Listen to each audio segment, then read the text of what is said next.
गुवाहाटी के जिस 5 सितारा होटल में शिवसेना के बागी नेता ठहरे हैं, उसी के बाहर ये विशाल होर्डिंग लगी है। इसमें शिवसेना के बागी नेता एकनाथ शिंदे हैं, बाला साहेब ठाकरे भी हैं और साथ में राजनीति में शिंदे के गुरु रहे आनंद दिघे। तस्वीरों के जरिए एकनाथ शिंदे ने एक बार फिर बताने की कोशिश की है कि उन्होंने बगावत कुर्सी के लिए नहीं, बल्कि बाला साहेब ठाकरे और आनंद दिघे के आदर्शों के लिए की है।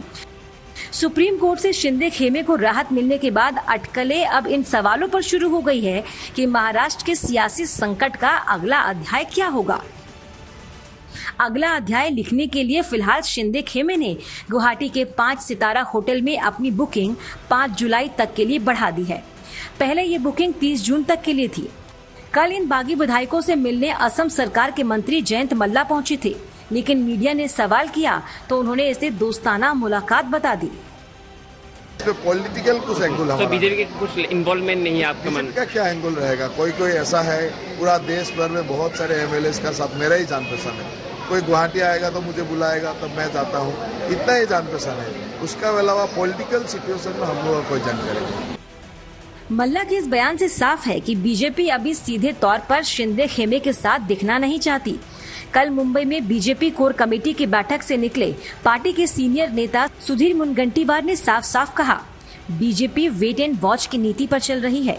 बीजेपी ने शिंदे कैंप से न तो कोई बात की और न ही शिंदे खेमे से बीजेपी को कोई प्रस्ताव मिला। मुनगंटीवार ने माना कि बीजेपी कोर ग्रुप की बैठक में सुप्रीम कोर्ट के आदेश पर भी चर्चा हुई। सुप्रीम कोर्ट के निर्णय के बाद राज्य के राजनीतिक परिस्थिति का आकलन किया गया। एकनाथ शिंदे जी, उनकी शिवसेना ये मूल शिवसेना है। ये जो उन्होंने कहा है, घोषणा की है, उस विषय में भी मंथन हुआ है कि अभी भी हमने वेट एंड वॉच करते हुए आने वाले दिनों में जैसी परिस्थिति निर्माण होगी फिर से कोर टीम बैठेगी और उचित निर्णय भारतीय जनता पार्टी पूरी साथ में आगे जाएगी। शिंदे खेमे में इस वक्त शिवसेना के 39 और अन्य 9 विधायक हैं। सूत्रों के मुताबिक 2 और विधायक जल्द ही शिंदे खेमे से जुड़ने वाले हैं। इतनी बड़ी संख्या होने के बावजूद शिंदे खेमा उद्धव सरकार से समर्थन खींचने की चिट्ठी राज्यपाल को भेजने को लेकर असमंजस में है। ऐसे में बड़ा सवाल ये है कि आगे क्या होगा। क्या बीजेपी राज्यपाल से फ्लोर टेस्ट की मांग करेगी? आज तक के सूत्रों से मिली जानकारी के मुताबिक फ्लोर टेस्ट के लिए बीजेपी राज्यपाल से सीधे मांग नहीं करेगी। फ्लोर टेस्ट की मांग के लिए कोई छोटी पार्टी आगे आ सकती है।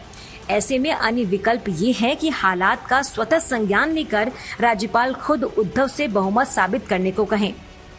बीजेपी को पक्का यकीन है कि फ्लोर टेस्ट में उद्धव सरकार गिर जाएगी और सूत्रों के मुताबिक शिंदे कैंप से मिलकर बीजेपी सरकार का गठन कर सकती है।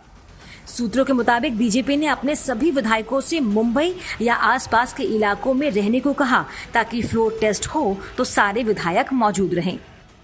अभी तो ये मांग श्री एकनाथ शिंदे जी के गठ की ओर से की गई है। हमने उस पे भी ध्यान दिया है और आने वाले दिनों में जैसा मैंने कहा, जैसे जैसे गठों की ओर से प्रस्ताव आएंगे, उस प्रस्ताव के बाद फिर कोर टीम बैठकर उचित निर्णय करेगी। पिछले सोमवार को सूरत के होटल में एकनाथ शिंदे और शिवसेना के कुछ विधायकों की मौजूदगी से बगावत का खुलासा हुआ था। 8 दिन बीत चुके हैं, लेकिन सस्पेंस कायम है कि बगावत की जो कहानी शुरू हुई उसका अंत क्या होगा। गुवाहाटी से अनुपम मिश्र के साथ पंकज उपाध्याय और मुनीश पांडे, मुंबई आज तक।